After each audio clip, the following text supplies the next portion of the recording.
Llavors, aquí, bàsicament, el que es fa és demanar,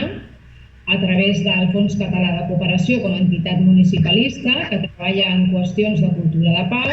la Conselleria d'Exteriors de la Generalitat de Catalunya que traslladi al Govern d'Espanya i també a la Comissió Europea la necessitat d'emprendre mesures diplomàtiques de forma urgent per aturar aquesta annexió unilateral per part de l'Estat d'Israel del 30% del territori de Cisjordània. I també se sol·licita al Govern d'Espanya, a través del Ministeri d'Afers Exteriors i de nou a la Comissió Europea, una implicació diplomàtica precisament a la cerca d'un pla de pau negociat entre israelians i palestins alternatiu al que ara mateix està imposat l'estat palestí amb el suport de l'administració de Trump.